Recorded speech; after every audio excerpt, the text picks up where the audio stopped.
ګرانو کتونکو نورو ویډیوګانو لپاره لاندې سره بټن باندې کلیک وکړئ، یعنی زما چینل در سره سبسکرایب کړئ او ورسره په ګنګړي باندې هم کلیک وکړئ ترڅو د نوي ویډیوګانو خبرتیا تاسو ته په اسانۍ سره دغه خوړل ساتي. اوس نو حضرت انس رضی الله عنه بیا وی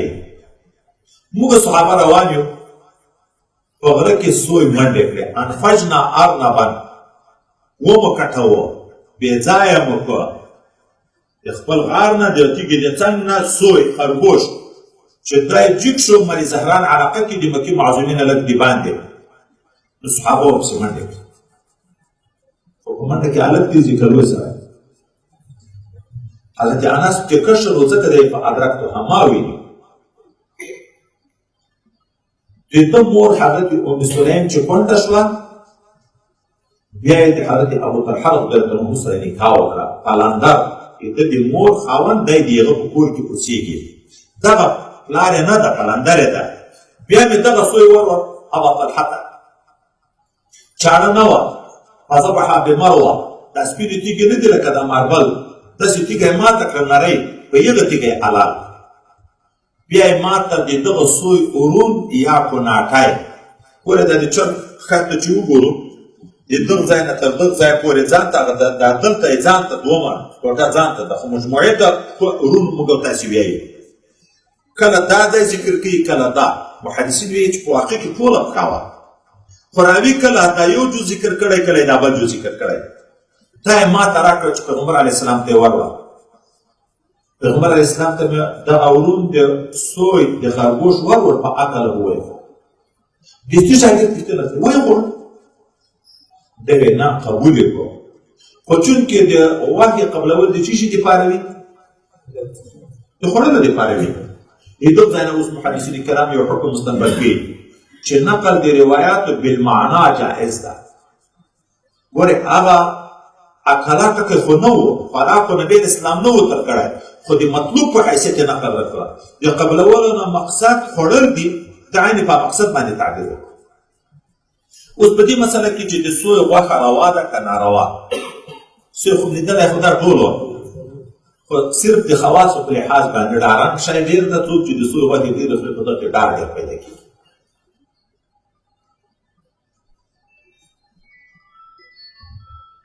دا د خوړلو اثر هم وي نو د ناستې ولاړې اثر هم وي دا بیا تشریح کوو فایده په باب کې عجب هغه راځي کله لیکي چې یو کال نري یو کال ښځه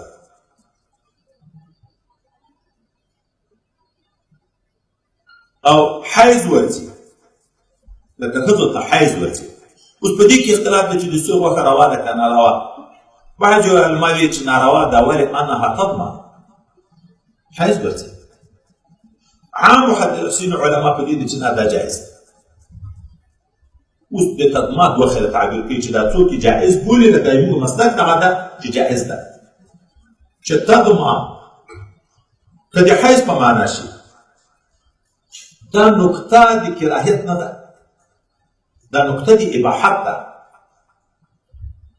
د کراهیت نه ده چې غوښې مکروه دي ځکه چې هغه ته حیض ورځي دا خو یا د اباحت ده ولې د ذیروحه حیوان د خوړلو دپاره اجازه شرط شی ده ذبحه ده په ذبحه کې مطلب چې وي چې وینه تر جدا شي د بدن چې د هغې په ژوند کې وینه بار بار جدا کېږي د بدن نه دا خو یا دلیل د جواز ده دا د عدم جواز دلیل حیواناتو کې اوښې ته هم حیض ورځي وکې روا ده که ناروا دومه معنا دا ده تضمه د حیض په معنا نه ده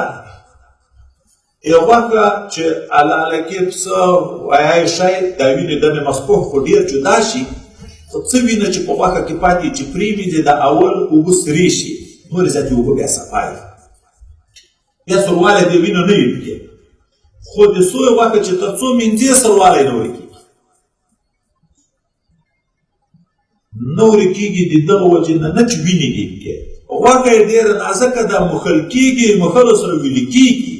حتی وایي چې پسې مخې په مخلو ټوله ختمېږي نو بعضې خلکو ته به دا اشتباه وه چې دا خو هغه د وینې نه تر جدا کېږي چې مینځې وینې او اوبه سرې کوي ناروا به وي نو دی وایي چې نه دا دلیل ځکه وینې هغه ناجایز دی چې مسفوح بهیدونکي وي هغه په چاړه بیلې شوې دا نور سوروالی د وینې دا د غوښې پاکې ده په دغه کې څه مشکل نشته نو ځکه علما په دې کې اختلاف کوي بعضې وایي چې ناجایز مکروه په اکثره په دې باندې دی چې نه د دغه غوښه خوړل چې دي جایز ده تر ما چې په دواړه معنا وشول شي دلیل د عدم جواز